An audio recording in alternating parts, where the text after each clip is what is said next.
ኢራን አስጠንቅቃለች። አሜሪካ የእግረኛ ጦሯን ወደ ኢራን የምታስገባ ከሆነ ዳግማዊት ቬትናም እንሆንባታለን ብላለች ሀገረ ኢራን። የዓለም የነዳጅ ጭማሪ ለአሜሪካውያንም ተሰምቷቸዋል። ከ3 ዓመት በኋላ ያልታየ ትልቅ ጭማሪ ተደርጎባቸዋል። ቴህራን አሁንም በእስራኤልና አሜሪካ ጣምራ ዘመቻ እየተመታች ሲሆን ከ12000 በላይ ሕንፃዎች ተመተውብኛል፣ ከነዚህ ውስጥ 50 የሚሆኑት በቅርስነት የተመዘገቡ ናቸው ስትል ሪፖርቷን አቅርባለች። የተባበሩት አረብ ኤምሬትስ አሁንም በኢራን ድሮን እየተመታች ሲሆን ሳውዲ አረቢያም በርከት ያሉ ድሮኖችን ለመከላከል ተገድጃለሁ ብላለች። የኢራን አብዮታዊ ጦር በበኩሉ 10 ከውጭ ሀገር የመጡ ሰላዮችን ቀፍድጃለሁ እያለ ይገኛል። እስራኤል በሊባኖስ ላይ በእግረኛ ጭምር የከፈተችው ዘመቻ ተጨማሪ ጦር እንድታንቀሳቀስ አድርጓታል። ሂዝቦላህም እየተዋጋን ነው ብሎ መግለጫ ሰጥቷል። እስራኤል ትላንት ካሰማራችው ክፍለ ጦር ተጨማሪ ሌላ ክፍለ ጦር እንዲሰማራ ማድረጓም ታውቋል። በደቡብ ሊባኖስ አካባቢ የሚገኙ ነዋሪዎችም አካባቢውን ለቀው እንዲወጡ ጥሪ አቅርባለች እስራኤል። ይህ እንዳለ ሆኖ እስራኤል ከ3500 በላይ ሰዎች በጦርነቱ ተጎድተውብኛል፣ አሁንም ከ80 በላይ የሚሆኑት ሆስፒታል ናቸው ብላለች። የኢራን ጎረቤቶች ደግሞ ጦርነቱ ሌላ ችግር ይዞብን እንዳይመጣ ብለው እየሰጉ ይገኛሉ። በሚሊዮን የሚቆጠሩ የኢራን ዜጎች መፈናቀላቸውን ተከትሎ ድንበር አልፈው ወደኛ ይመጣሉ በሚል በጭንቀት መወጠራቸው ተሰምቷል። እንዲሁም አሜሪካ የኢራንን ጦር በተለይም ደግሞ የኢራንን የሚሳኤል አቅም እንዳልነበር አድርጌዋለሁ ብላለች። ታዲያ እንዴት አድርጋ ኢራን አሁንም ሚሳኤልና ድሮን ለመተኮስ ቻለች? የኢራን የሚሳኤል አቅም ምን ይመስላል? በቀጣዮቹ ጊዜያትስ ለረጅም ጊዜ ሚሳኤሎቹንና ድሮኖቹን እየተኮሰች መቀጠል ትችላለች? በዚህ ጉዳይ ላይ አልጀዚራ ሰፋ ያለ ዘገባ አቅርቧል፣ እንመለከተዋለን።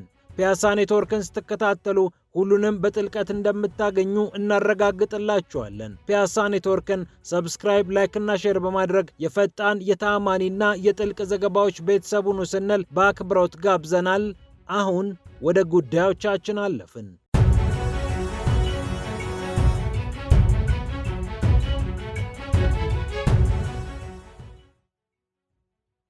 የአሜሪካ ሸማቾች ጋዝን በጋሎን $5 እየከፈሉበት ይገኛሉ። ይህ ደግሞ ከ3 ዓመት ወዲህ የከፈሉት ትልቅ ዋጋ እንደሆነ ተነግሯል። የሆርሙዝ መዘጋት ዓለምን በነዳጅ ዋጋ ባሳሰበበት ሰዓት አሜሪካውያንም የጋዝ ዋጋን መጨመር በጓዳቸው እየቀመሱት ይገኛሉ። የአሜሪካው ፕሬዝዳንት ዶናልድ ትራምፕም በሆርሙዝ ሰርጥ የሚተላለፉ መርከቦችን ከኢራን ጥቃት አስጥሎ የሚከላከልላቸው አጋር ቢፈልጉም አጋሮቻቸው ግን እምቢታን እንደመረጡ የታወቀ ነው። ጀርመን ይሄ የኔቶ ጦርነት አይደለም ስትል፣ አውሮፓ ህብረት በበኩሉ ይህ የአውሮፓ ውጊያ አይደለም ብሏል። የብሪታንያው ጠቅላይ ሚኒስትርም በጦርነቱ ውስጥ አንዘፈቅም ብለዋል። ይህ ደግሞ ትራምፕን እንዳበሳጫቸው የተለያዩ መገናኛ ብዙሃን እየዘገቡ ይገኛሉ።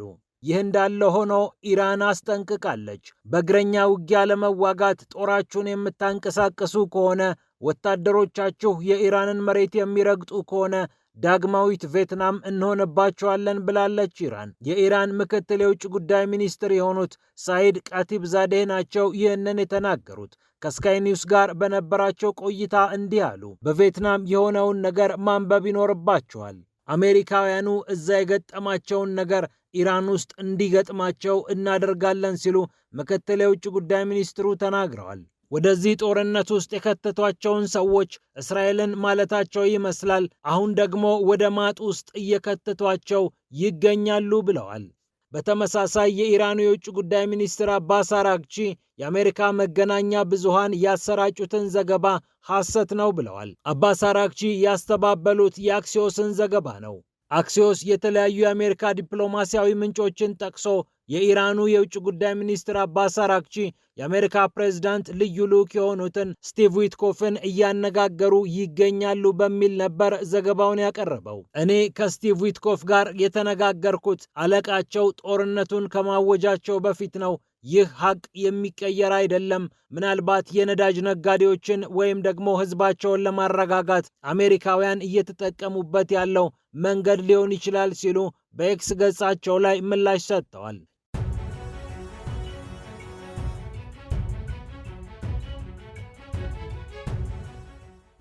የቴህራን ባለስልጣናት ደግሞ በጦርነቱ ከ12000 በላይ ህንፃዎች እንደተመቱባቸው ወይም ደግሞ እንደወደሙባቸው ይፋ እያደረጉ ይገኛሉ። ከነዚህ ውስጥ ደግሞ 50 የሚሆኑት በቅርስነት የተመዘገቡ ናቸው ብላለች ቴህራን። በተባበሩት መንግስታት ድርጅት ስር በሚገኘው ዩኔስኮ ጭምር የተመዘገቡ ቅርሶች ተመተውብናል ስትል ቴህራን ዓለም ይወቅልኝ ብላለች። የተባበሩት አረብ ኤምሬትስ የተለያዩ ድሮኖችን እየተከላከለች ባለችበት ሰዓት የአየር ክልሏን የሚዘጉ ክስተቶችን እያስተናገደች በምትገኝበት ሰዓት ሳውዲ አረቢያም እኔም ቢሆን ተጠቅቻለሁ ብላለች። የሳውዲ አረቢያ የመከላከያ ሚኒስቴር ይህንኑ ጉዳይ ያረጋገጠ ሲሆን በምስራቃዊ ሳውዲ 3 ድሮኖችን መትቶ እንደጣለ አሳውቋል። በጦርነቱ አውድ ውስጥ ወደ እስራኤል ጉዳይ ስናመራ የእስራኤል ጦር ተጨማሪ ክፍለ ጦር ወደ ሊባኖስ አሰማርቷል። 91ኛ እግረኛ ክፍለ ጦሩን ወደ ሊባኖስ ያንቀሳቀሰው የእስራኤል ጦር አሁን ደግሞ 36ኛውን ክፍለ ጦር ወደ አካባቢው ማሰማራቱ ታውቋል። የተመጠነ ወይም የተገደበ እርምጃ ለመውሰድ በደቡብ ሊባኖስ በእግረኛ ወታደራዊ ዘመቻ ጀምረናል ያለው የእስራኤል ጦር ጥቃቱን አጠናክሮ እንደሚቀጥል የጦር አዛዦቹ እያሳወቁ ይገኛሉ። ሂዝቦላህም አዎ እየተፋለምን ነው ብሏል።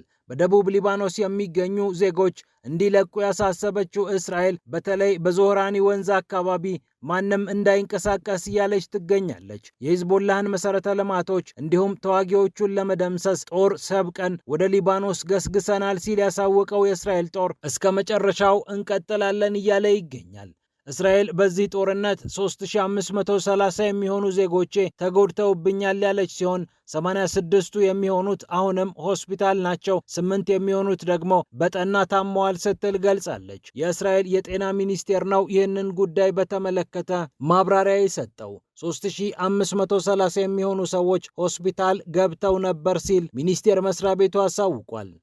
የኢራን ጎረቤቶች ደግሞ ጦርነቱ እየተስፋፋ ከቀጠለ የስደተኛ ጉዳይ እያሳሰባቸው ይገኛል።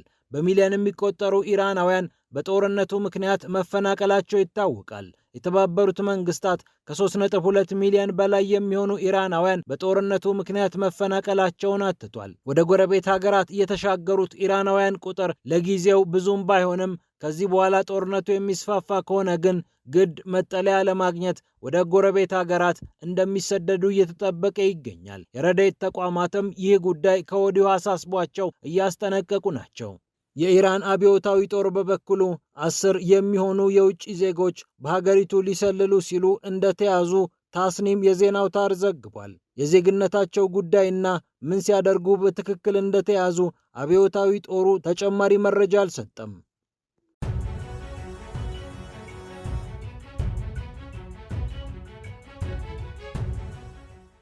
በመጨረሻም ብዙዎችን እያነጋገረው ስላለው ጉዳይ እንመልከት። ኢራን በእስራኤልና አሜሪካ ጣምራ ዘመቻ ስትደበደብ መቆየቷ ይታወቃል። የአሜሪካው ፕሬዝዳንት ዶናልድ ትራምፕ የኢራንን ባህር ኃይል ሙሉ ለሙሉ አውድመነዋል፣ በአሁኑ ሰዓት ኢራን ውስጥ የሚመታ የረባ ኢላማ የለም፣ የኢራን ጦር ክፉኛ ተመቷል በሚል በተደጋጋሚ ሲናገሩ ቆይተዋል። በእርግጥም የኢራን ጦር ከፍተኛ ድብደባ ስለተፈጸመበት በርካታ የጦር መሠረተ ልማቶቹ እንደወደሙበት ይታወቃል። ታዲያ አሁንም ኢራን ሚሳኤሎቿን እየተኮሰች ትገኛለች። ድሮኖቿን አከሸፍን የሚሉ የገልፍ ሀገራትን መስማት ዛሬ የዕለት ተዕለት ዜና ሆኗል።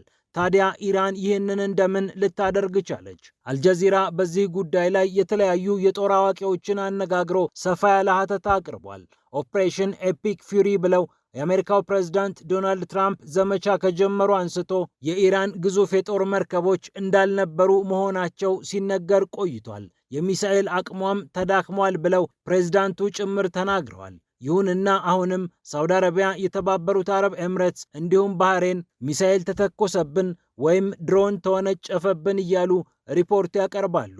የዱባይ አየር ማረፊያ ላይ ጭምር እሳት የሚያስነሳ ጥቃት የምትፈጽመው ኢራን ታዲያ ሚሳኤሎቿ እንዴት እስካሁን ድረስ እየተተኮሱ ይገኛሉ የሚለው ጥያቄ የብዙዎች ጥያቄ ሆኗል። ይሁንና ኢራን ይህኛው ዙር ጦርነት ከመነሳቱ ጀምሮ የምታስወነጭፋቸው ሚሳኤሎች ቁጥር እየቀነሱ ስለመምጣታቸው ዘገባው ጠቁሟል። በመጀመሪያዎቹ 24 ሰዓታት ኢራን ወደ ተባበሩት አረብ ኤምሬትስ 167 የሚሆኑ ባሊስቲክ እና ክሩዝ ሚሳኤሎችን ተኩሳ ነበር።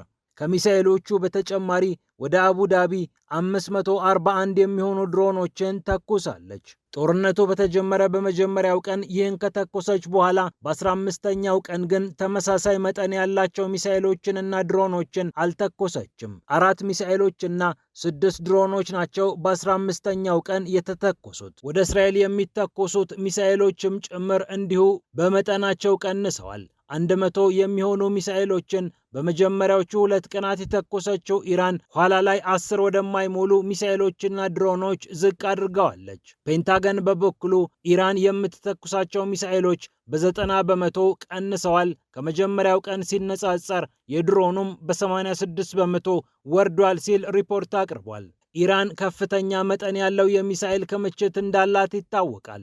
እስራኤሎች እንደሚሉት ኢራን ከ3000 በላይ የሚሆኑ ሚሳኤሎች ነበሯት። ይህ ግን ባለፈው ሰኔ ወር በተደረገው የ12ቱ ጦርነት ወቅት ቁጥሩ ወደ 2500 ዝቅ ሳይል አልቀረም ትላለች እስራኤል።